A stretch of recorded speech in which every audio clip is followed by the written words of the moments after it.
The world needs art, and I need art. I guess you just have to find a way to do it anyway.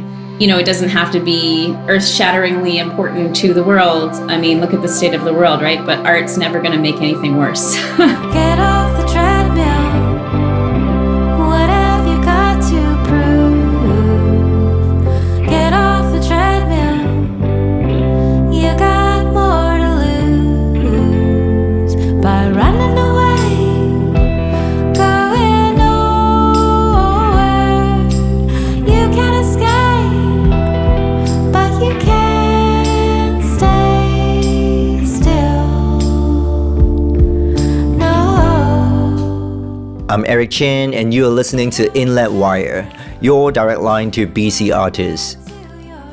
In this episode, Leah Abramson returns with new music under the Abramson Singers name. We talk about what changed in the years between records, how these songs came together, and why songwriting still matters to her now. I started writing songs sort of more in that genre that I was writing in before. Lots of harmonies and more personal songs. And so it felt like a fit with the past project instead of my own thing. And I know that name has a little bit of recognition with some older fans. So I thought it would be good to just bring back the name because it felt like the same project. And I was working with some of the same musicians. So it felt like a natural sort of like a big break, but then a continuation of the same thing. There was a lot of life in between the last release and this one, and you can hear that in the way Leah talks about coming back to music now. But yeah, in between, I had a baby in 2019, and now she's in school, so I have a little bit more time. And yeah, I've just been teaching, and it's been a bit of a weird time. Like it's been a bit of an existential time, kind of figuring out what I'm doing and who I am as an artist, and going on tour for long periods of time no longer fits with my life. And so what does it mean to release music when you don't really fit within the way that people normally promote and make music? If I can't do the things that people normally do, what does it look like to release music? And so for a long time, I was just sort of on the fence about even doing it at all. Even though I love writing music is my favorite thing in the world. So. La, la, la, la. You're a spider on the moon. La la la la. What have you got to prove? La la la la.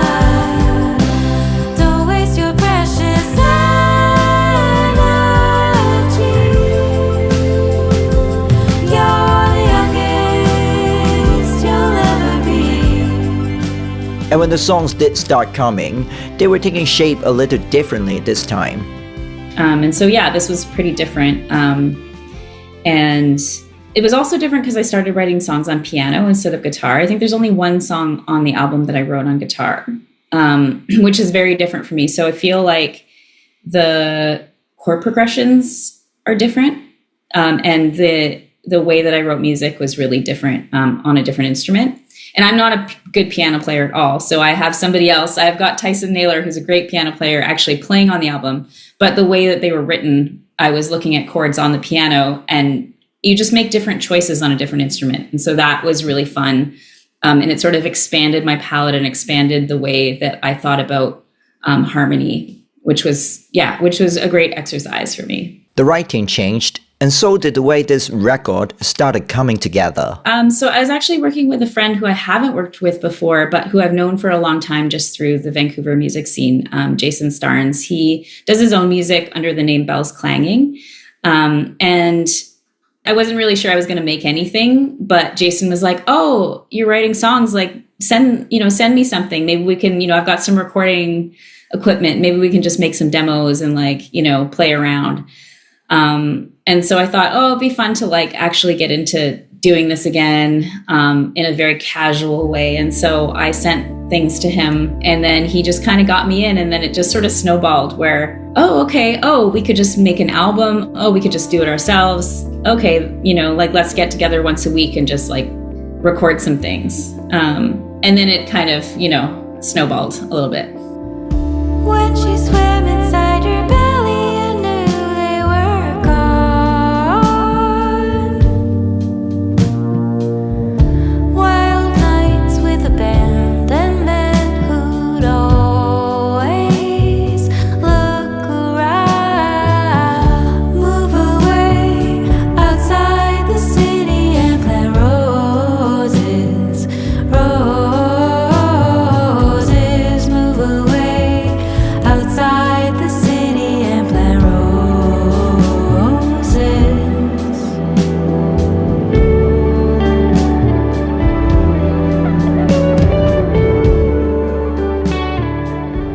One thing I really liked here was that even with all these changes, she still wanted this record to begin in a very Abramson Singers way.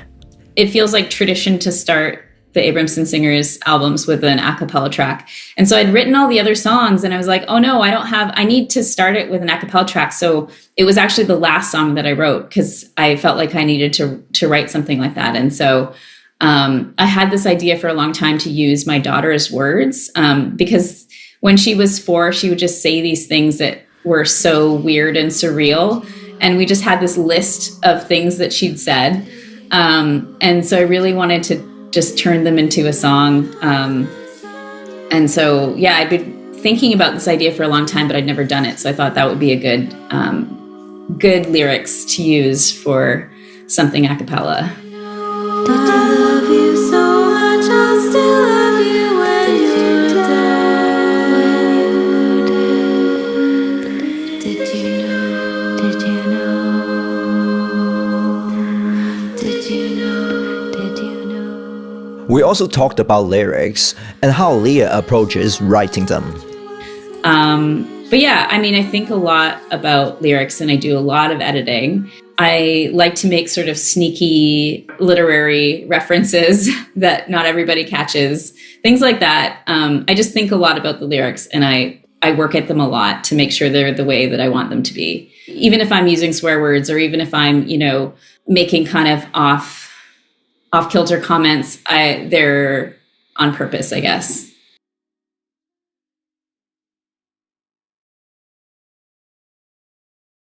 I think it's Can You See It Now? I just feel like contains a lot of the last few years with my family and also the way I've been thinking about thinking, I guess, like the way I've been thinking about our brains and the way that we see the world and the experience of just being a human in relation to other people. The thoughts and the emotions and the sort of philosophy behind it are still going in my brain. They're still I'm still thinking about those concepts and I'm not sure that I will ever, fully figure it out. I'm still parenting and even though she no longer pukes in the car, it's still like part of my early experience as a parent and, having to be totally outside of yourself and then also being an interior person and living your life, experiencing the world and yet having to be totally present for somebody else in this sort of back and forth, which is kind of constant. But I can see it now. I can see it now.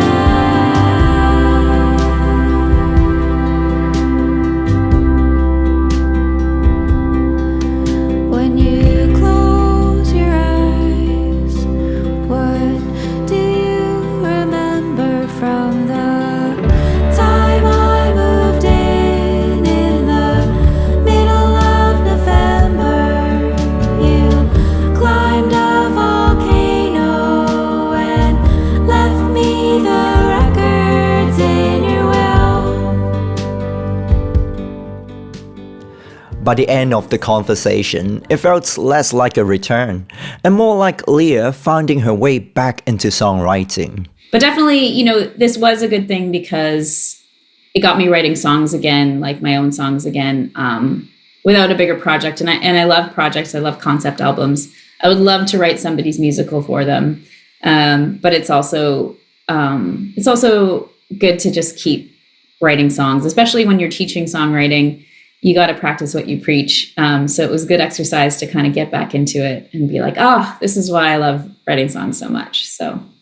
And that's the Abramson Singers with the new EP, Anything You Could Have Been. I'm Eric Chen, and this is Inlet Wire, your direct line to BC artists.